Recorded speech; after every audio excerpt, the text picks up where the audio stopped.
Welcome to Stuff You Missed in History Class, a production of iHeartRadio's How Stuff Works.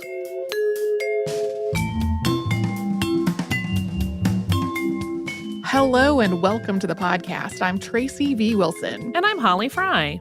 We have gotten a lot of requests over the years to talk about the drug thalidomide, including from Ginger, Cheyenne, Emily, Brittany, Randy, Rebecca, Hannah, Trisha, Jackie, and Terrell. And we've had some spikes in those requests at a couple of different points, including when this was a plot line on the TV show Call the Midwife.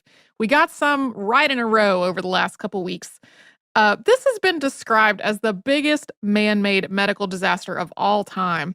From 1957 to 1962, thalidomide was marketed as being completely safe, and it was used as a treatment for morning sickness, but it was not safe. At least 10,000 people who were exposed to thalidomide in the womb were born with a range of disabilities and medical conditions, and about 40% of them didn't survive infancy. The drug also caused a really unknown number of miscarriages and stillbirths, possibly tens of thousands more. A lot of the people who've asked us about this episode have framed it in the context of babies, but there are thousands of adults living today who were harmed by this drug.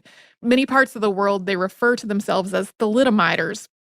As of when we're recording this in 2019, most of these folks are in their late 50s and early 60s, although as we will discuss, there are also people who are a lot younger than that. So people who weren't personally affected by this might imagine this story as something that sort of is confined back in the past, but it's really a story that's ongoing until today. And it's also a long enough story that we're covering it in two parts. So today we're going to talk about what thalidomide is, the animal testing that led its manufacturer to market it as safe, and its release onto the market. Next time, we will be talking more about its aftermath and how it affected everything from drug regulations to abortion law. There is some disability rights stuff along the way that is pretty appalling in terms of how people were treated, and that's going to apply really to both episodes.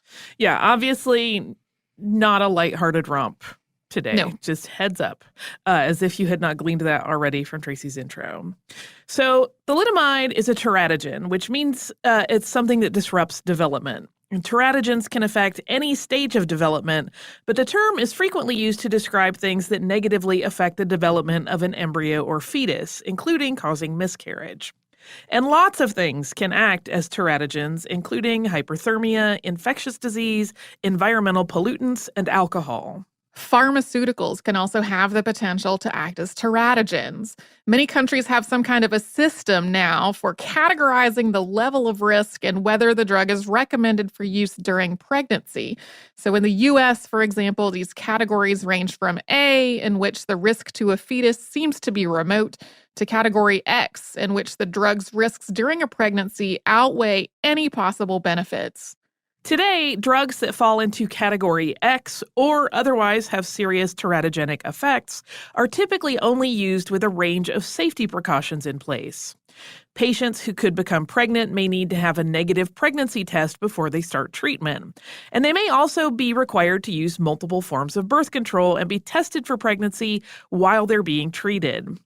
Since 2015, FDA drug labeling rules in the United States have required a section called, quote, females and males of reproductive potential, and that details these recommendations along with whether the drug has been shown to cause infertility. Yeah, the exact rules and laws obviously vary all over the world, but even with these types of precautions, it's still possible for a drug that's known to have these kinds of effects to harm a developing fetus. A doctor might not communicate the risks clearly enough, or a patient might not fully understand them, or contraceptives could fail for a variety of reasons. Especially in places that don't have a robust medical system, patients might share their medications with each other without fully understanding the risks involved. And especially because these same places don't often have the resources to really follow up and monitor patients, it's possible that babies may be born with disabilities or health effects that aren't ever reported or connected back to the drug. Even in places that do have really robust medical systems, the level of monitoring and compliance involved with this can really be a lot. Sometimes it is just not sustainable in real-world conditions. But none of these steps were in place when thalidomide was developed, and no one knew about its teratogenic effects when it was first put on the market.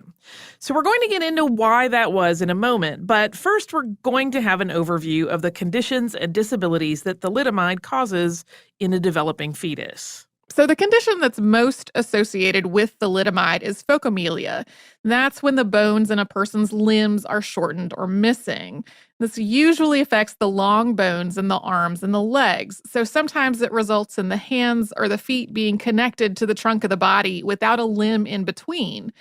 Most of the time, these effects are symmetrical, with both legs or both arms or all four limbs affected, and the arms are affected the most often with thalidomide.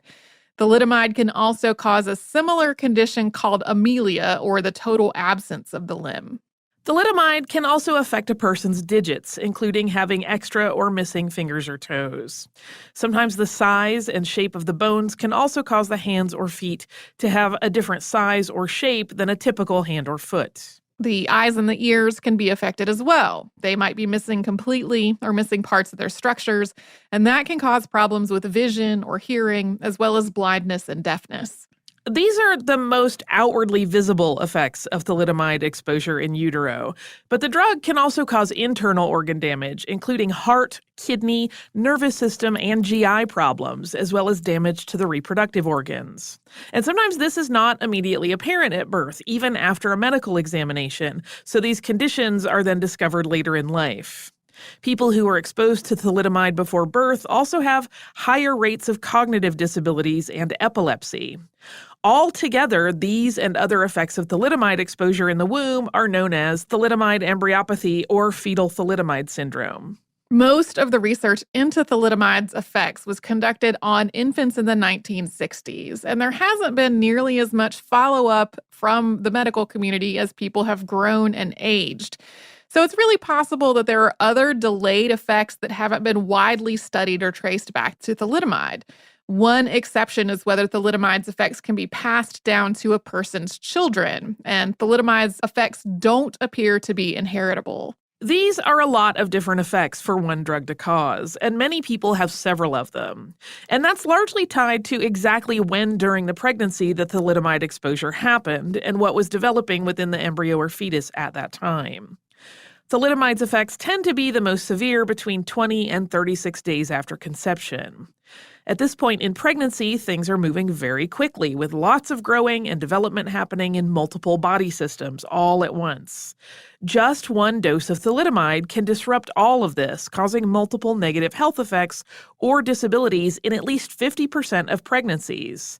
And some studies suggest that that rate is actually even higher than that. And this is why thalidomide's use as a morning sickness treatment affected so many people so dramatically. Morning sickness occurs in about 70% of pregnancies, and it can happen at any time of the day and at any point during the pregnancy, but it's really the most common in the first trimester. It's usually the worst from 4 to 7 weeks after conception, and that largely overlaps with the window when thalidomide's effects are also the most severe and affect the most parts of the body. So we're going to talk about how thalidomide made it to market without anyone discovering any of this after we first pause for a sponsor break.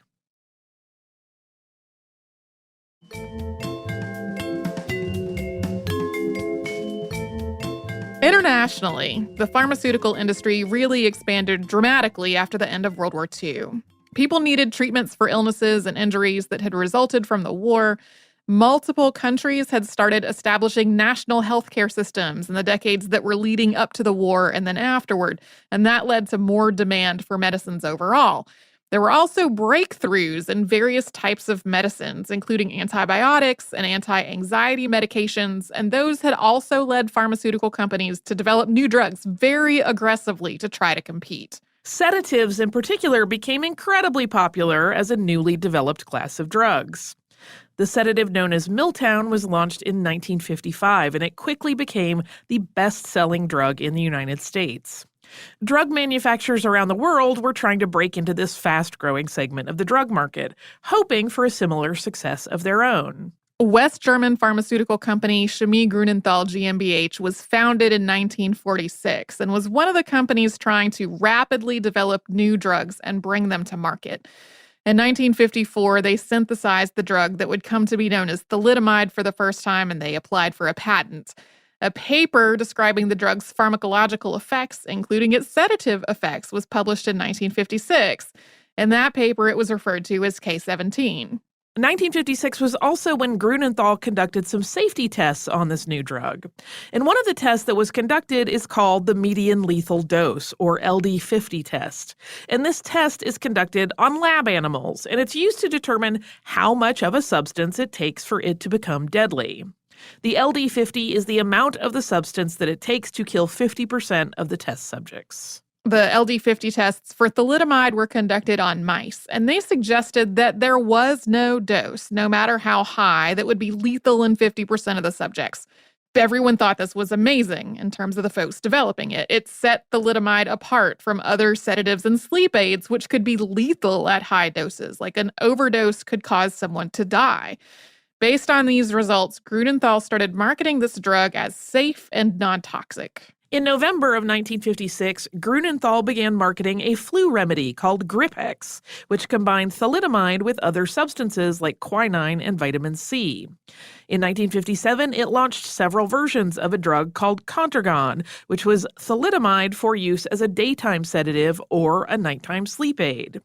Gripex and Contergan were available without a prescription. The idea that you could just go to a pharmacy in 1957 and get a sedative over the counter, marketed as a sedative, blows my mind just a little bit. Yeah, same.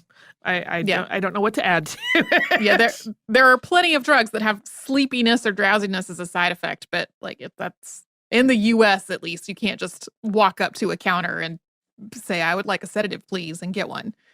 In many parts of the world in the 1950s, it was common for doctors to prescribe or recommend a variety of medicine to pregnant patients for the sake of their physical comfort and mental health. And this included sedatives and stimulants and other medications. The prevailing attitudes about both prescription and over-the-counter medicines during pregnancy was pretty cavalier compared to how it is today. And soon after Contergan hit the market, patients and doctors started reporting that it wasn't just providing restful sleep or a calmer mood during pregnancy. It was also treating morning sickness. Soon, doctors were recommending Contergan for the off-label use of morning sickness treatment and prevention. Patients who had taken it were also recommending it to their pregnant friends and family members.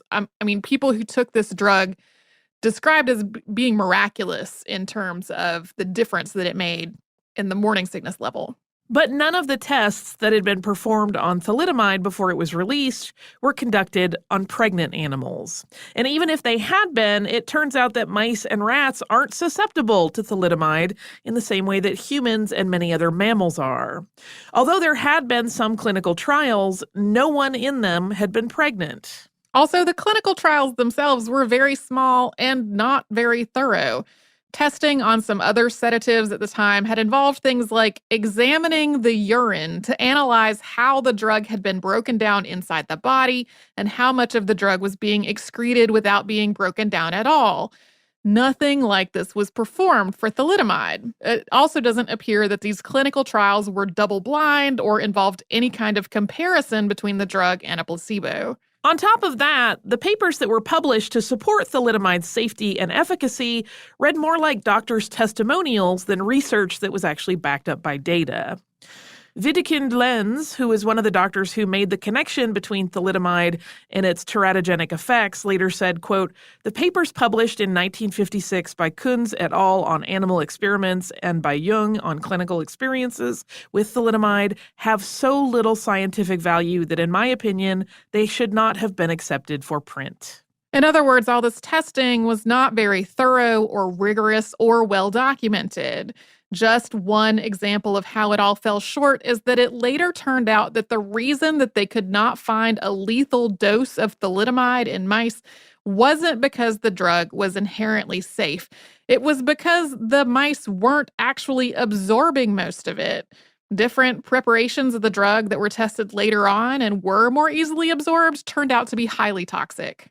Based on thalidomide's success in West Germany, Grunenthal began working on distributing it to other parts of the world.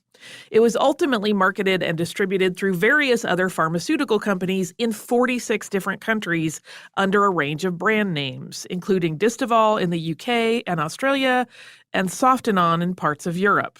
As all of that was happening, doctors in places where thalidomide was being used to treat morning sickness were starting to encounter babies who had a collection of health problems and disabilities that they'd never really seen before. In 1959, a gynecologist in Munich reported a baby born with phocomelia. There wasn't a clear connection at that time, but later on, the doctor learned that the baby's mother had taken Gripex while pregnant. This wasn't actually the earliest documented case of thalidomide having a teratogenic effect. That had happened back in December of 1956, before the drug was even on the market. This case was a baby born to a Grunenthal employee and his wife, and he had been given free samples at work, and their child was born without ears.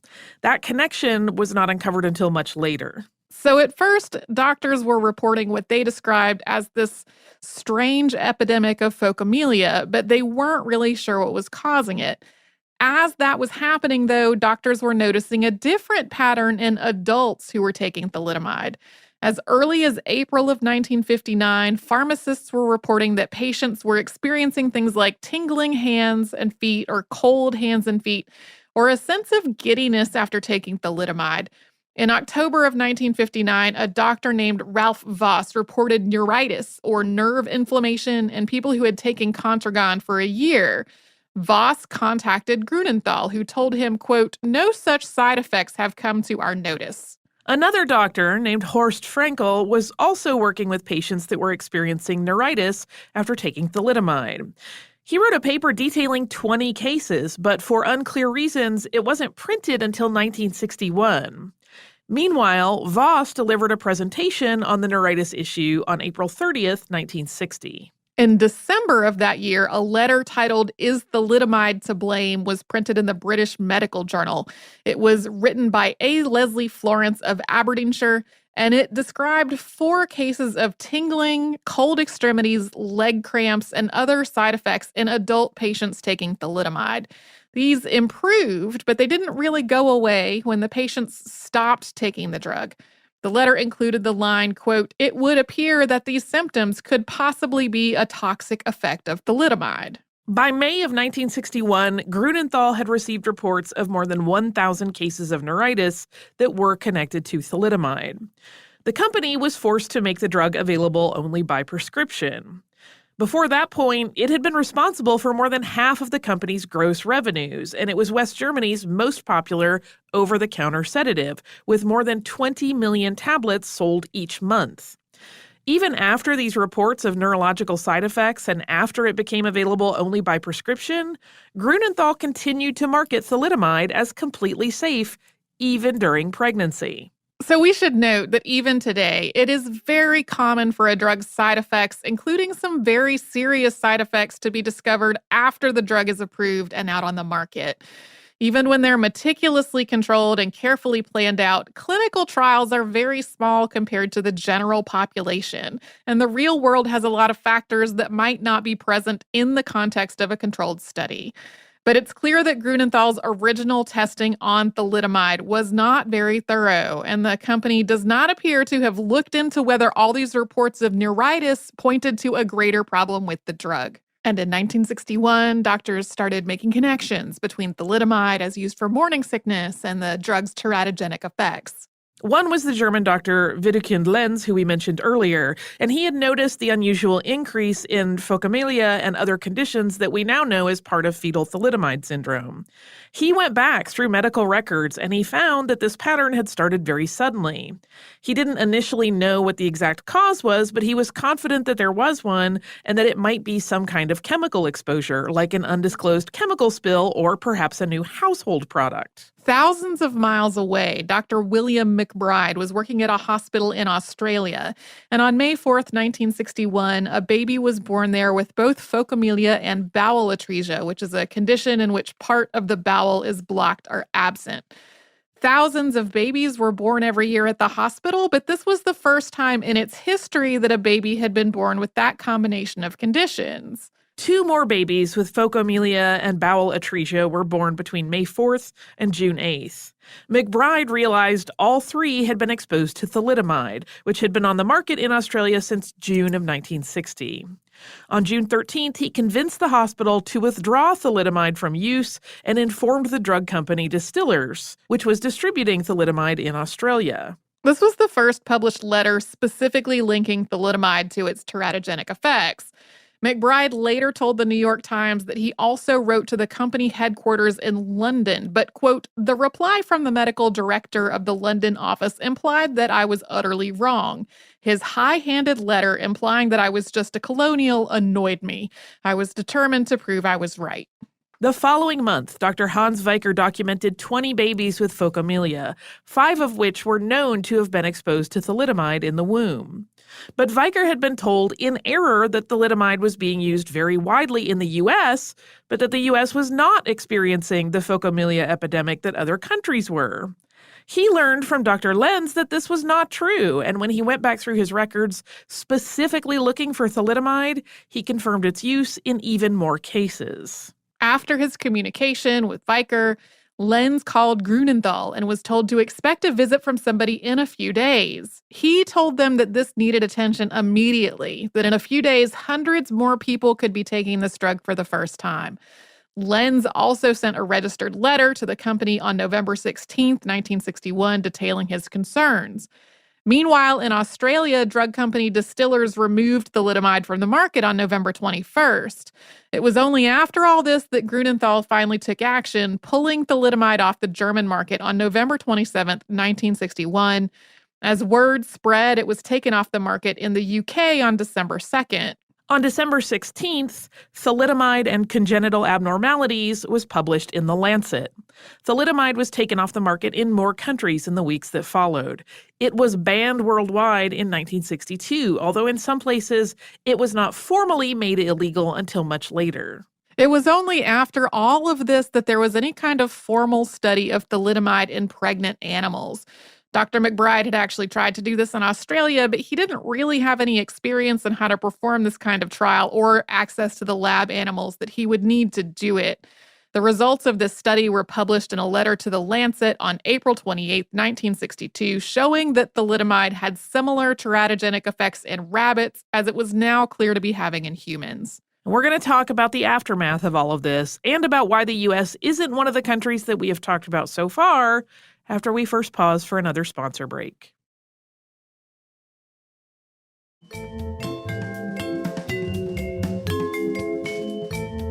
Between 1957 and 1962, thalidomide was sold in 46 different countries around the world, but it was never officially introduced in the United States. Richardson Merrill, the drug company, had planned to distribute thalidomide in the U.S. under the trade name Kevadon. Merrill submitted an application to the Food and Drug Administration. At that time, the U.S. did have some laws that were governing the drug approval process.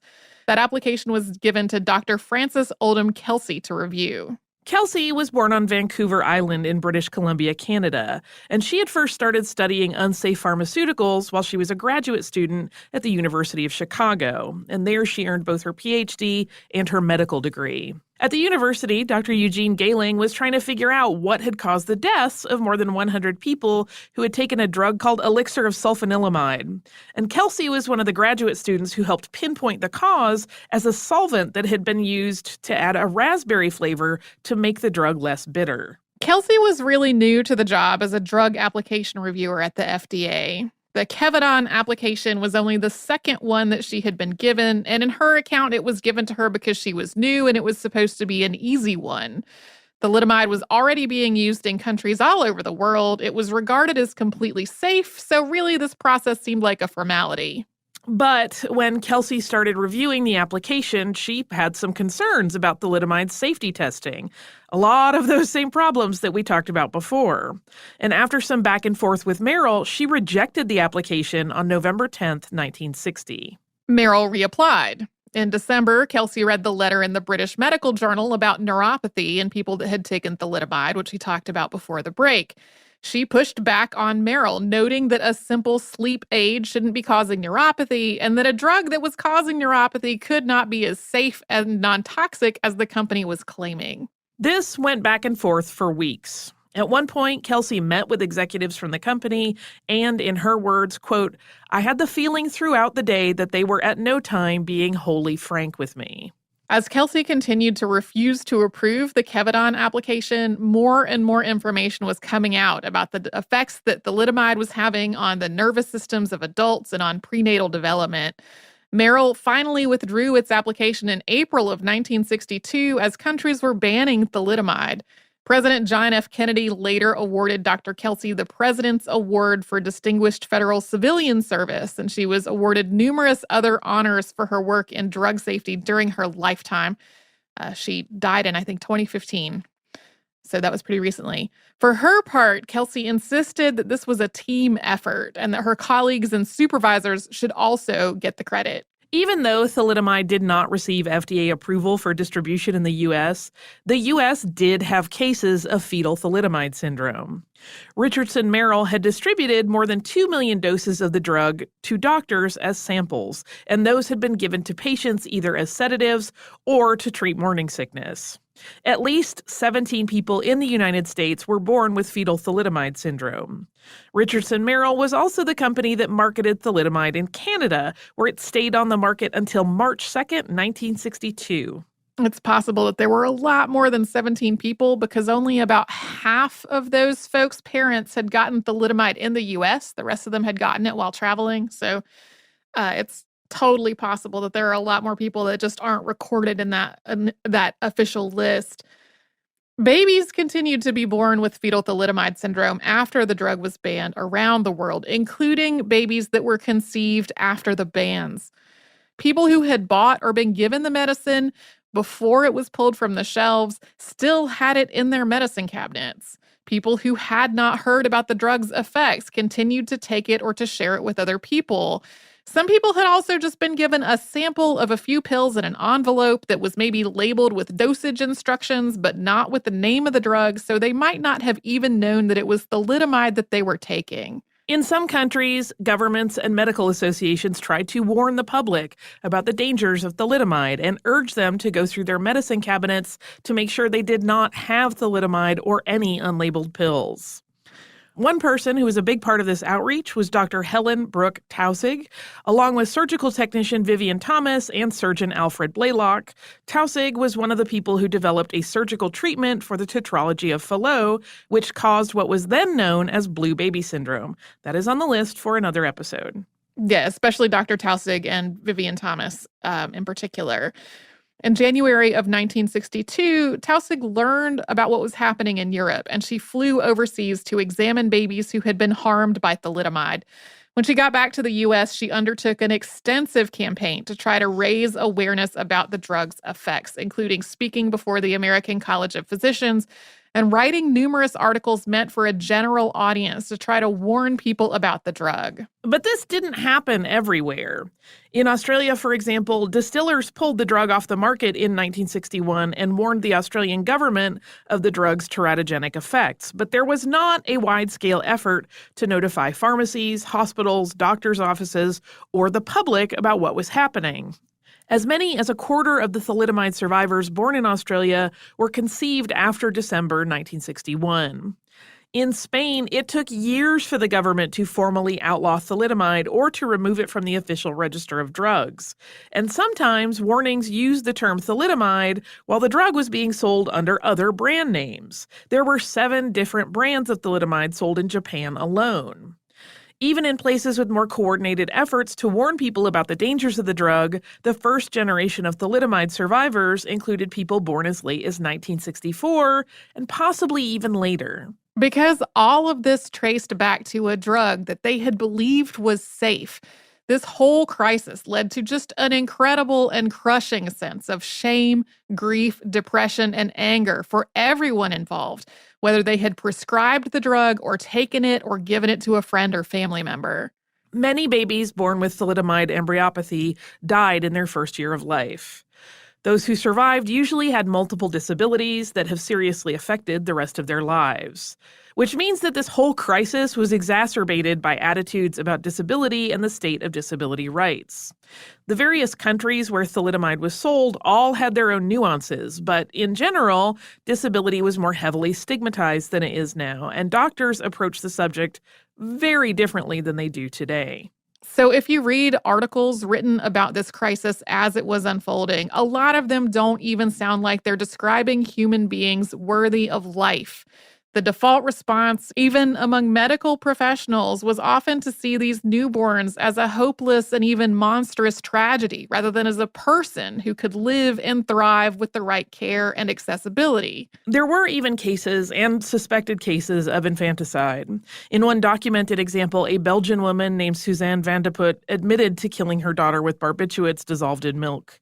She was acquitted in 1962. In many countries, doctors recommended that babies with phocomelia or other disabilities be placed in institutions rather than being sent home with their families, regardless of the level of care that the baby actually needed.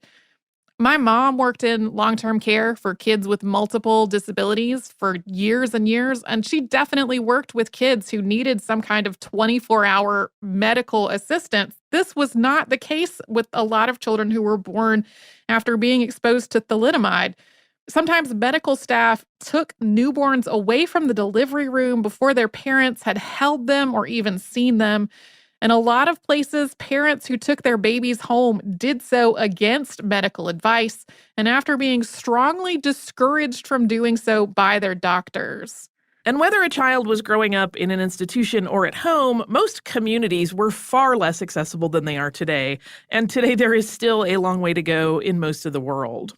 Schools and other public buildings were not accessible for wheelchairs. Parents, teachers, and administrators had little to no education or experience in how to make a home or a school accessible to children with these types of disabilities. Prosthetics and adaptive devices had not really been developed for children. So, in other words, there were barriers everywhere. Physical barriers to being able to access facilities and societal barriers due to prevailing attitudes about disability. This includes thalidomide survivors who have described being bullied and harassed by peers and by adults because of their disabilities.